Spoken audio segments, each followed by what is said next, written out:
Salam persaudaraan. Jangan lupa support Piki Channel dengan like, komen, share, dan subscribe, serta aktifkan loncengnya. Salam persaudaraan, PSHT Jaya.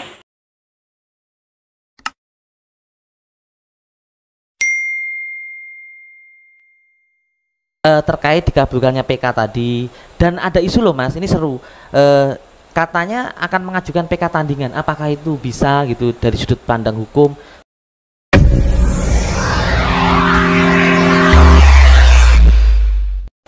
Assalamualaikum warahmatullahi wabarakatuh. Waalaikumsalam warahmatullahi wabarakatuh. Alhamdulillahirabbil alamin.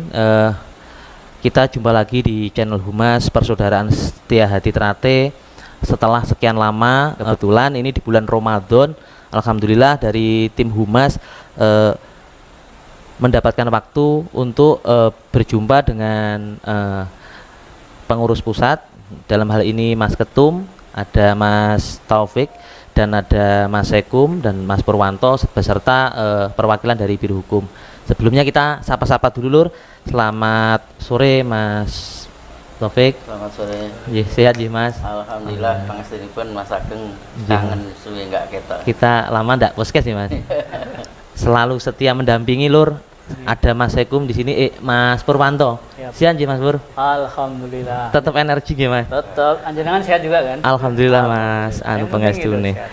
Nah, nggak asing lagi ini ada dulur kita dari Biro Hukum yang sebelah Mas Ketum, nggak asing lagi ada Mas Beli. Apa kabar Mas Beli? Ini tumben sekali ini bisa bareng gitu, biasanya jarang ketemu gitu. Ya, alhamdulillah. Harus ada informasi baik ya Mas. Ya, insya Allah. Nah, satu lagi nggak asing lagi yang berbadan besar ya, ada Mas Samsudin. Paling berbobot ya seperti itu. Biasanya Mas Samsudin dengan Mas Beli ini apa namanya jarang bareng. Nah, tumben kok ini bisa bareng. Ada Mas Sekum, ada Mas Ketum dan lain sebagainya.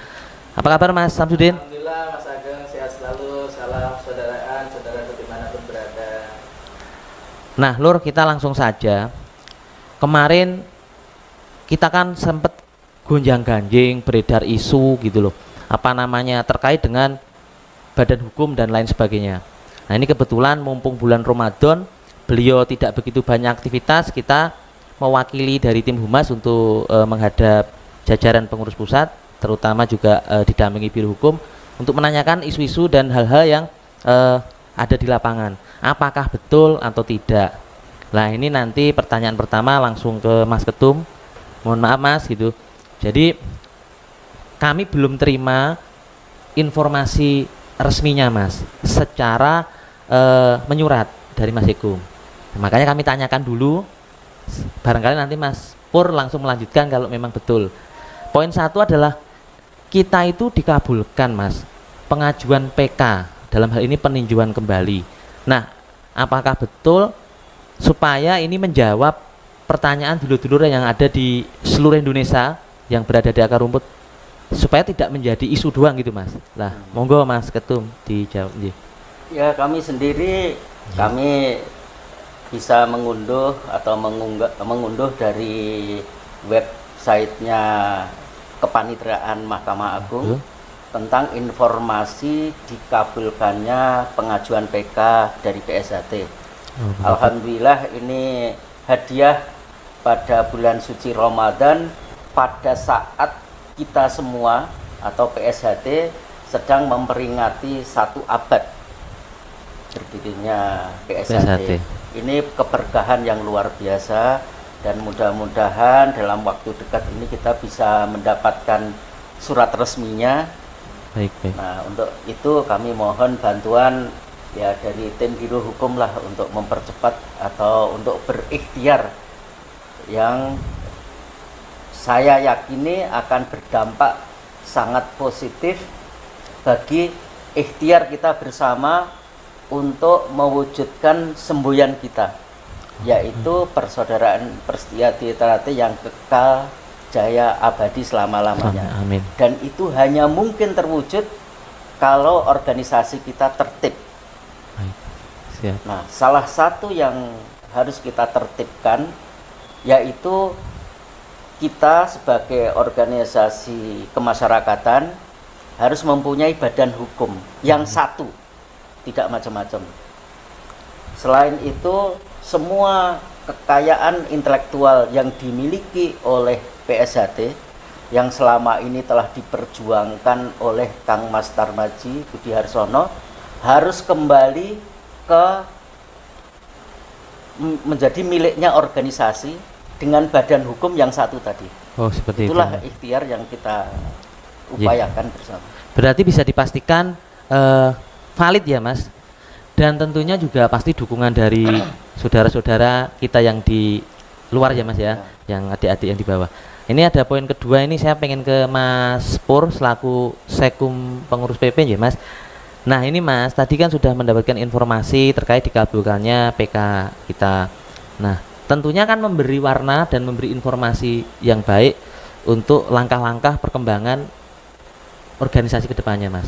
Nah, kira-kira ini Mas Sekum kan tentunya akan melanjutkan perjuangan mengurus organisasi. Nah, ini seperti apa, Mas, dengan mendapatkan kabar yang baik ini? Ya, yang pertama kita bersyukur ya dengan adanya putusan PK ini. Nah, tentu mungkin saya sedikit menambahkan tentang legal standing dari organisasi kita ya. Jadi kita itu baik sesuai dengan hukum perdata, kita itu sudah mempunyai kekuatan yang sah dan tidak bisa diganggukan lagi dengan putusan Perdata nomor 1712 tahun 2020. Baik. Nah, dengan adanya kita memenangkan TUN, jadi ya, itu adalah hukum administratif sebetulnya. Baik. Itu artinya Persaudaraan Sejati Ternate yang sedang kita organisir ini mempunyai kekuatan baik itu dari sisi hukum perdata maupun hukum administrasi negara. Itu. Jadi Baik, kita Mas. sudah tadi Mas Ketum mengatakan ini adalah final sehingga kita tidak ada lagi gontok-gontokan gitu. Baik. Harapannya seperti itu. Nah, di dalam setelah kita memiliki legal standing dasar hukum yang kuat, kedudukan hukum yang pasti dan kuat, maka yang kita lakukan saat ini terutama adalah gunjang-ganjing di daerah-daerah yang selama ini kan rebutan sebagai yang tercatat di Kesbangpol baik tingkat provinsi maupun tingkat kabupaten kota. Nah, itu mungkin nanti itu akan kita tertibkan dengan bantuan teman-teman di Pemprov dan di cabang seluruh Indonesia. Yang kedua juga kita akan menyampaikan kepada IPSI baik di PB maupun Pengda-Pengda IPSI bahwa kita telah memiliki dasar hukum yang kuat, baik itu perdata maupun administrasi tata usaha negara. Nah, itu sehingga nanti di lapangan sekarang ini kan sering adanya konflik gitu, yang bisa ikut bertanding dari 16 atau 17 ini di lapangan masih terjadi gontok-gontokan. Nah, dengan ada, dan itu juga membingungkan bagi panitia IPSI sendiri, juga membingungkan bagi Kesbangpol baik itu provinsi maupun kabupaten kota. Nah, dengan adanya sekarang ini mudah-mudahan semuanya sudah jelas sehingga kita bisa berjalan dengan sesuai dengan koridor yang ada lah. Gitu. Dan kami harapkan juga teman-teman seluruhnya, baik itu yang teman-teman yang selama ini gugat dan lain-lain, sudahlah kita lupakan tadi sesuai dengan harapannya Ketum. Kita bagaimana melihat ke depan Esa Ternate itu guyup, rukun, mempunyai manfaat di segala bidang. Itu mungkin. Terima kasih Mas Pur, informasinya luar biasa sekali, berarti akan langsung disosialisasikan ya Mas ya. Nah, barangkali dari Mas Welly dan Mas Samsudin menambahkan terkait dikabulkannya PK tadi, dan ada isu loh Mas, ini seru. Katanya akan mengajukan PK tandingan. Apakah itu bisa gitu dari sudut pandang hukum, substansinya seperti apa? Monggo Mas Welly dulu atau Mas Samsudin dulu. Baik. Terima kasih Mas Ageng. Yeah. Jadi perlu kami jelaskan dalam permasalahan sengketa badan hukum Persaudaraan Setia Trate ini perlu dan sangat penting kami sampaikan. Jadi kami akan meriwayatkan secara sekilas kaitan dengan objek perkara. Sebenarnya objek perkara yang dipersengketakan, yang digugat oleh penggugat dalam hal ini Dr. Andes R. Murjoko dan Insinyur Tono Suharyanto selaku penggugat. Objek perkara yang menjadi pokok yang dipermasalahkan adalah surat keputusan Menteri Hukum dan HAM tentang pengesahan pendirian Badan Hukum Persaudaraan Setia Trate nomor AHU sekian-sekian tahun 2019. Itu ya. Jadi pokok perkara itu yang di. Kemudian apa dampak bagi PSHT ketika permasalahan itu digugat? Sejatinya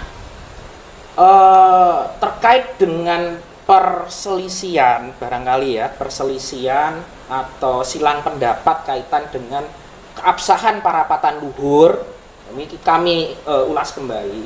Secara perdata tadi sudah disinggung oleh Mas Pur bahwa permasalahan keabsahan dari hasil parapatan luhur 2016 ini sudah selesai. Sudah diputus oleh Mahkamah Agung melalui putusan 1712 K Perdata tahun 2020.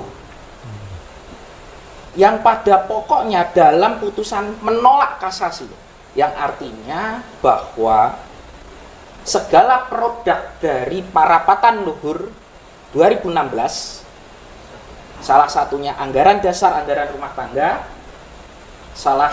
kemudian pengangkatan pengurus Persaudaraan Setia Trate periode 2016-2021 sah dan mengikat, gitu ya. Nah, siap. Itulah dengan mendasarkan itu kami pada saat mendaftarkan badan hukum itu melanjutkan sebenarnya untuk mengikuti perkembangan zaman tadi yang sudah disampaikan oleh Mas Ketum, bahwa dalam rangka Persaudaraan Setia Trate mengelola secara transparan dan akuntabel, salah satunya menginginkan bahwa pengelolaan ini dilakukan secara mandiri, profesional, modern, sehingga perlu didaftarkan badan hukum, kan begitu.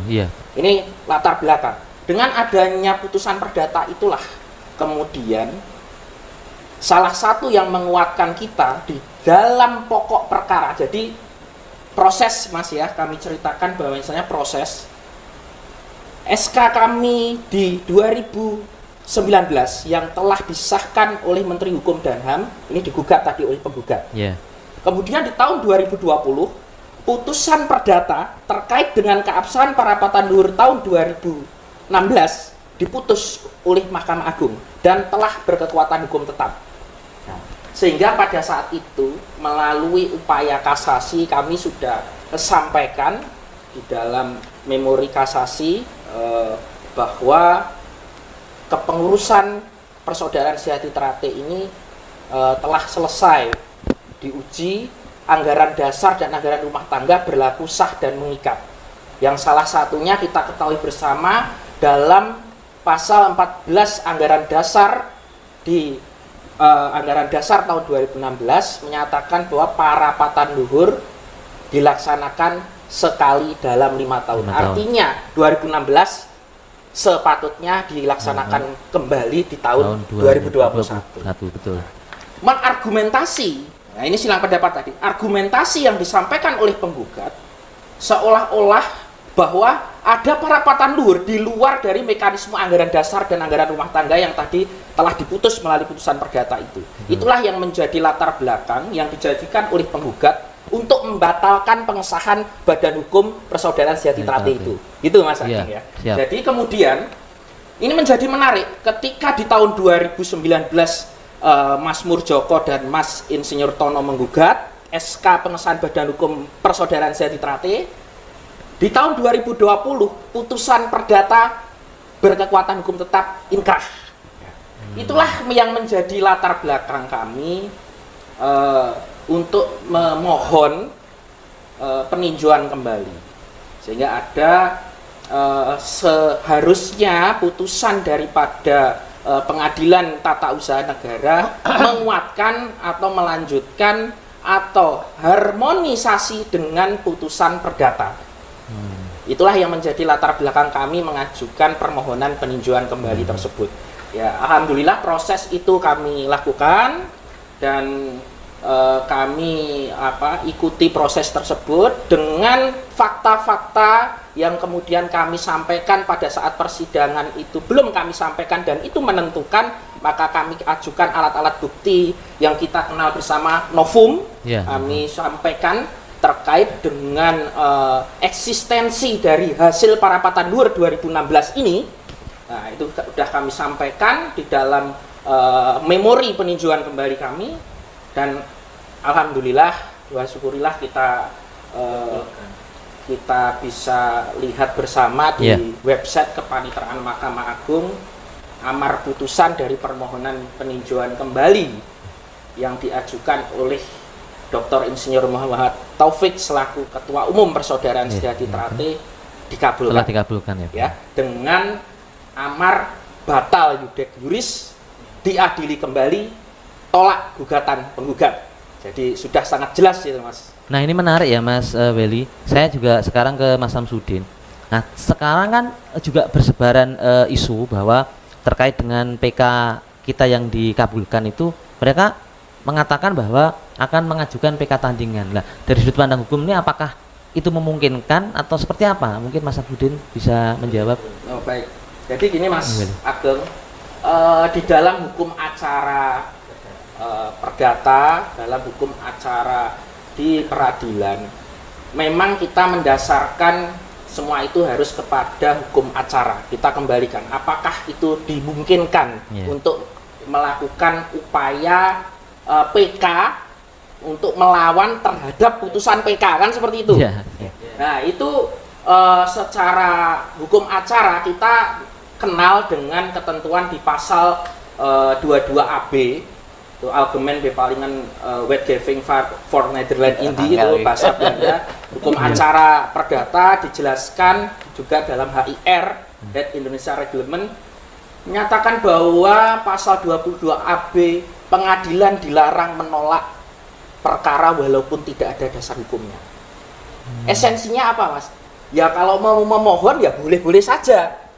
Tapi apakah nanti permohonan itu bisa dilanjutkan untuk dikirim ke Mahkamah Agung? Tentu akan pengadilan melihat sebuah ketentuan-ketentuan khusus yang sudah diatur. Salah satunya di dalam surat edaran Mahkamah Agung sudah dijelaskan bahwa ada persyaratan-persyaratan yang sangat ketat dan untuk bisa dilakukan peninjauan kembali kedua itu gitu. Yang salah satunya ada 2 putusan pengadilan yang objek perkaranya sama dan ini saling bertentangan terhadap kedua putusan pengadilan yang berkekuatan hukum tetap ini.